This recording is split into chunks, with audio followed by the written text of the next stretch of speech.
Mon grand invité aujourd'hui est le conseiller de l'envoyé spécial du président pour le sommet pour l'action sur l'intelligence artificielle, sur l'IA.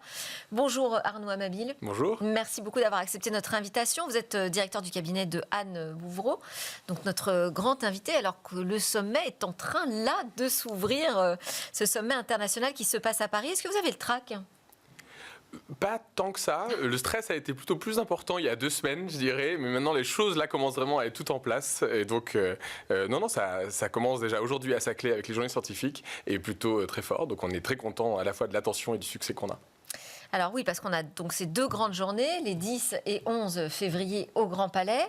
Mais en amont de cela, dès aujourd'hui, donc ce jeudi, commencent les journées scientifiques. Il y a beaucoup d'autres événements. Est-ce qu'on peut faire peut-être un petit panorama sur ces événements qui s'organisent, labellisés, sommet? Bien sûr. Alors, le sommet, on l'a voulu dès le début être sous le signe de l'ouverture. Et donc, on a les journées qui sont vraiment les journées du sommet au sens un peu diplomatique du terme. C'est le 10 février et le 11 février matin au Grand Palais. Mais on a voulu que différentes communautés aient la place d'avoir à la fois de participer aux discussions et puis d'avoir un moment aussi pour elles. Et donc la semaine de l'IA, parce que finalement c'est vraiment une semaine de l'IA, c'est des journées scientifiques aujourd'hui et demain à Saclay, organisées par la communauté académique française mais avec plein de chercheurs internationaux, des journées culturelles, un week-end culturel qui a lieu à la Conciergerie et à la Bibliothèque nationale de France ce week-end. D'ailleurs c'est ouvert au public, donc j'incite tout le monde à y aller. Puis donc le Grand Palais le 10 février pour le coup, et le 11 février, là on a à la fois le moment des chefs d'État et de gouvernement au Grand Palais, mais en parallèle un business day avec plusieurs milliers de startups à Station F et vraiment des dizaines, quasiment 100 événements, donc ce qu'on appelle des side events, des événements qui sont partenaires du sommet, qui sont organisés par d'autres et qui vont être sur à peu près tous les thèmes possibles. Et donc on est très très content de l'effervescence. Vous en avez comptabilisé combien comme ça Alors il y en a plusieurs, il y en a quasiment une centaine, je vous dis, sur la journée du 11 pour le coup, quand on regarde absolument tous ceux qui ont été labellisés. Et ça c'est sans compter tous ceux qui ont été labellisés sur la route vers le sommet, puisque donc depuis juin, il y a eu des événements qui ont été labellisés et qui sont venus nourrir la réflexion et les travaux du sommet. Combien de participants vous attendez sur les 10 et 11 février ? Donc sur les 10 et 11 février, alors le 11 février est un peu plus restreint puisque c'est vraiment les chefs d'État et de gouvernement, mais le 10 février, on a 1200 participants de la société civile, donc au sens entreprise, monde académique et puis association, think tank, et on a ensuite les délégations officielles qui représentent quasiment plus de 80 pays, voilà, en tout 1700 personnes, quelque chose comme ça. Quels sont les États qui sont absents, que vous attendiez mais qui ne viendront pas ? Aucun des États qu'on espérait avoir n'est absent. Ils ne sont pas tous au même niveau de représentation pour des raisons de calendrier ou autres. Mais on n'a pas de grands manques et on est très très content de ça. Quelle personnalité on va croiser ? Alors ça, on en a déjà donné un certain nombre dans la presse, mais dans le monde, dans le monde politique, le Premier ministre indien Narendra Modi sera là, le vice-président américain J.D. Vance, un grand nombre de chefs d'État et de gouvernement européens aussi. Dans les entreprises, le CEO de Google, Sundar Pichai, d'OpenAI, Sam Altman seront là, mais également d'autres entreprises, celui de Sakana AI par exemple, qui est une entreprise japonaise qui est très à la pointe de l'IA, ou la CEO de Naver, qui est une entreprise coréenne également, puis bien sûr plein d'entreprises françaises dont on est très content qu'elles soient là aussi. Alors, dans le programme, il y a des priorités. Il a fallu faire des choix, évidemment. Est-ce que vous avez des regrets ? Parce qu'on a entendu, par exemple, un regret sur l'absence de l'éducation au programme de ce sommet, ou encore peut-être de la partie défense militaire.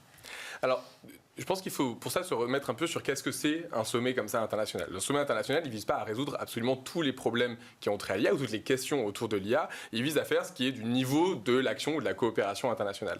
L'éducation, nous on pense qu'elle a besoin de 2 choses. Elle a besoin d'avoir des systèmes d'IA qui sont facilement reconfigurables et que les gens peuvent adapter à leurs valeurs, à leurs envies dans leur système.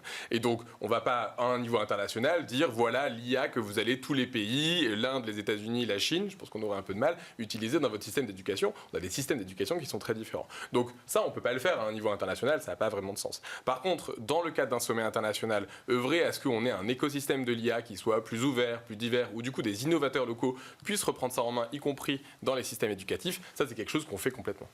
Mais alors justement, donc c'est un sommet international organisé à Paris, dont doit ressortir certaines choses. Une coopération est attendue sur la manière dont on va gérer finalement les opportunités, mais les risques aussi autour de l'intelligence artificielle. Est-ce que vous êtes optimiste quant à la naissance de cette coopération internationale post-sommet, au vu du contexte politique, géopolitique même actuel ? C'est certain que ça vient à un moment particulier, ça je ne vous le cache pas. Nous, ce qu'on voit, c'est qu'il y a une grande appétence de beaucoup de pays dans le monde pour travailler ensemble sur l'écosystème de l'IA, donc à la fois sur la gouvernance des risques, ça c'est ce qui a été commencé à Bletchley Park il y a 1 an et demi, continué à Séoul, donc qui sont les 2 sommets qui ont précédé celui de Paris en juin.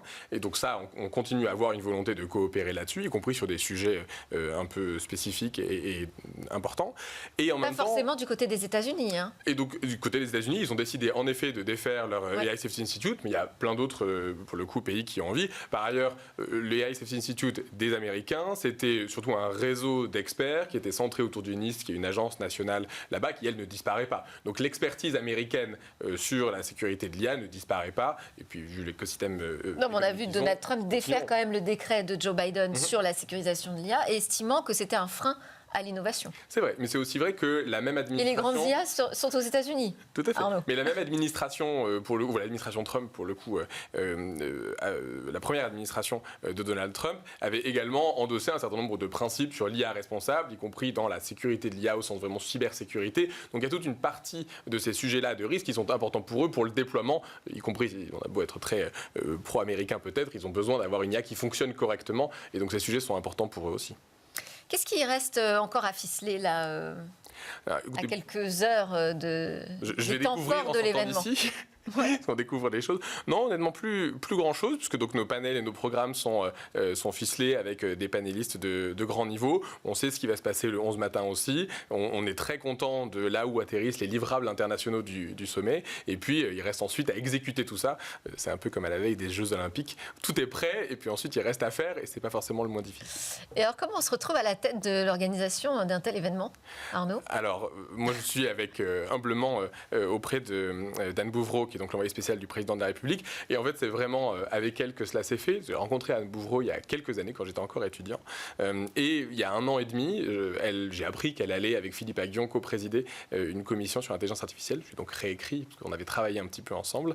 Je lui ai proposé de travailler avec elle, y compris parce que j'avais des élèves, donc je trouvais ça intéressant de trouver des synergies. Elle m'a demandé de l'aider dans la commission IA, et ensuite, à partir de Vous avez participé au rapport qui a été rendu récemment au président J'étais l'un des 2 rapporteurs généraux de ce rapport, et donc à la suite de ça s'est bien passé. Donc elle m'a demandé de continuer. C'est-à-dire qu'une partie en fait de ce sommet vient mettre en œuvre des recommandations du rapport de la commission, donc des 15 personnalités qui étaient dans cette commission-là, qui avaient proposé des choses à un niveau international, et en fait ce sommet vient en partie les mettre en œuvre.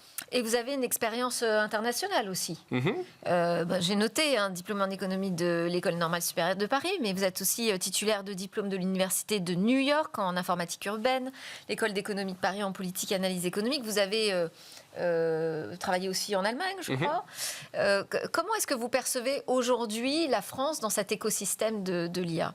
Alors, ce qui nous a beaucoup frappé avec Anne Bouvreau quand on est allé à San Francisco en juin, qui était le premier déplacement qu'on a fait, c'est à quel point est-ce que les gens qu'on rencontrait là-bas, qu'ils soient américains ou dans des entreprises américaines, admiraient l'écosystème français.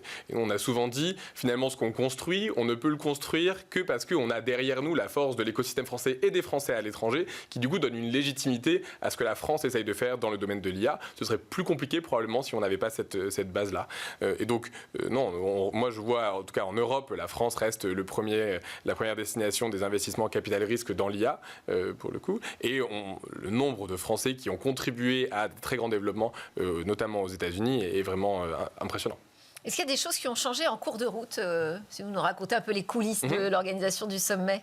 Je pense la principale chose qui a changé par rapport à quand on a lancé vraiment la préparation du sommet en début d'année, c'est la question de l'énergie et de l'environnement.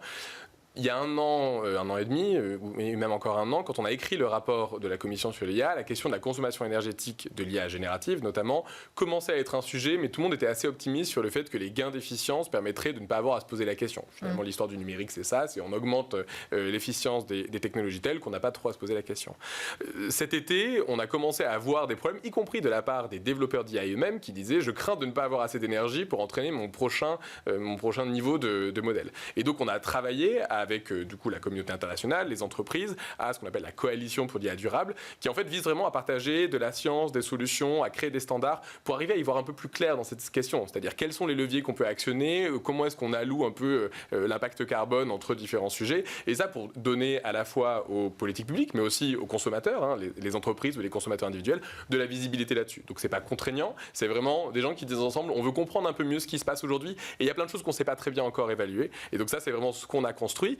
Et tout en disant à chaque fois, nous, notre idéal, c'est bien sûr que ce problème disparaisse de lui-même. DeepSeek est un exemple très intéressant. J'allais vous en parler. Bien sûr.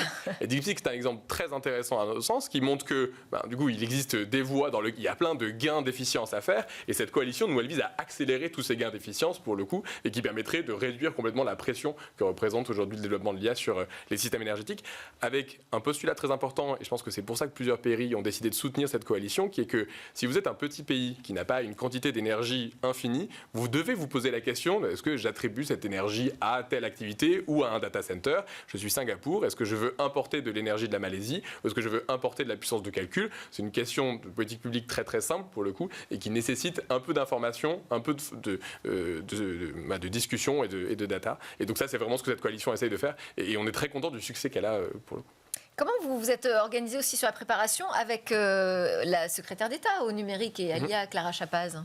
Alors ça s'est très bien passé, notamment parce que ce sommet, il a toujours eu, depuis le début, différentes facettes et qui se retrouvent, je pense, dans la semaine de l'IA, notamment donc une facette diplomatique, qui est vraiment incarnée par le président de la République et Anne Mouvreau pour elle, et en même temps toute une dimension économique et nationale importante. Et ça, on ne peut pas le faire sans la secrétaire d'État au numérique et à l'IA. On était très contents que Clara Chapaz soit nommée à ce poste. On a très bien travaillé avec elle, notamment pour arriver à ce que ce sommet soit une occasion pour l'écosystème français et européen et qui permette en plus de franchir de nouvelles étapes dans la stratégie nationale. On en attend quoi alors de ce sommet?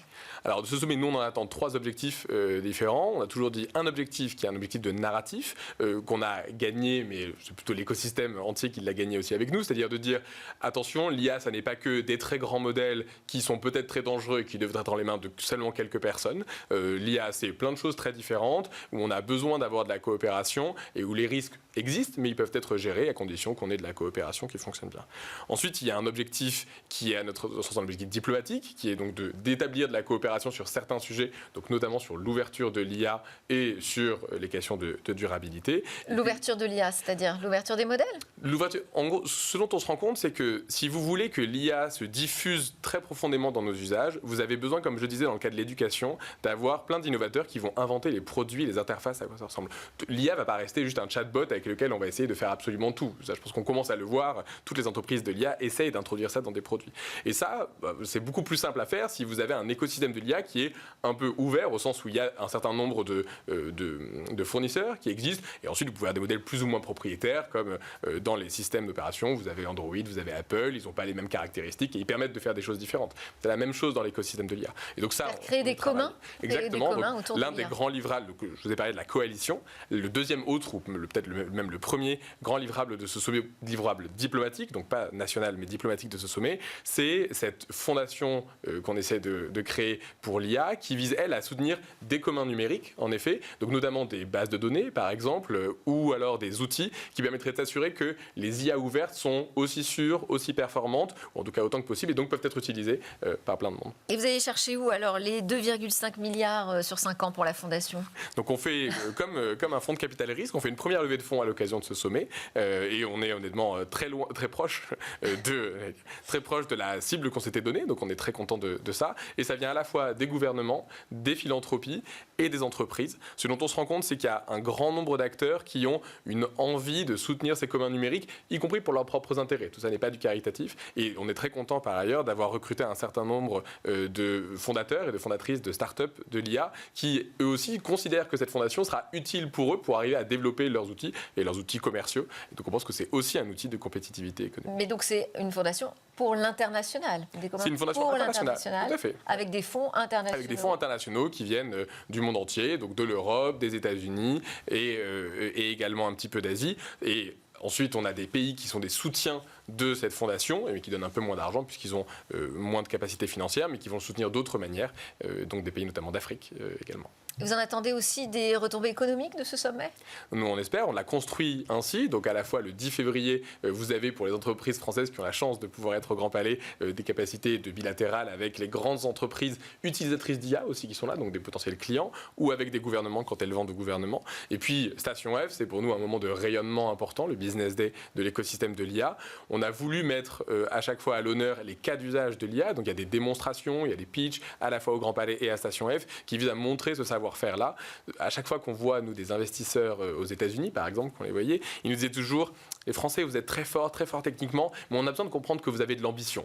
Notre objectif de ce sommet, c'est de montrer qu'on a de l'ambition, y compris de l'ambition mondiale, et que du coup, c'est important d'investir chez nous. Arnaud Mabille, je voulais qu'on termine avec l'interview express. C'est des questions binaires. Très bien. Oui ou non, nous aurons Donald Trump et Elon Musk à ce sommet à Paris. Ah, ça, je ne peux pas vous dire. Et si c'est oui ou si c'est non, bonne ou mauvaise nouvelle, ratée Je pense que bonne nouvelle dans les deux cas. Ok. Alors, j'y crois ou j'y crois pas qu'on va trouver des accords justement au niveau international sur l'IA ? J'y crois, c'est ce qu'on est en train de faire. Vrai ou faux, l'Europe peut être pénalisée par le règlement sur l'IA ?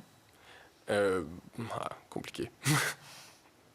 C'est mieux ou moins bien depuis que vous avez travaillé sur le rapport, justement, de la commission IA remis au président de la République, qui s'appelait « Notre ambition pour la France ». Comment les choses ont évolué selon vous ?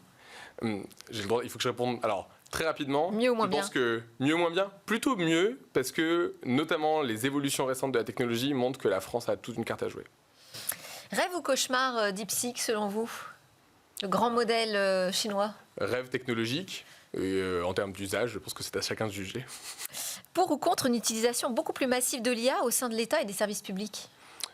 De façon raisonnée, plutôt pour. Il y a énormément de gains à avoir, y compris pour le bien-être des agents sur des tâches répétitives et pour améliorer la qualité de service. Merci beaucoup. C'était Arnaud Amabile. Vous avez joué le jeu de l'interview jusqu'au bout. Je rappelle que vous êtes le conseiller de l'envoyé spécial du président pour le sommet pour l'action sur l'IA. Merci beaucoup pour cette interview. À suivre, on va parler justement du champ d'application de l'AI Act. Merci.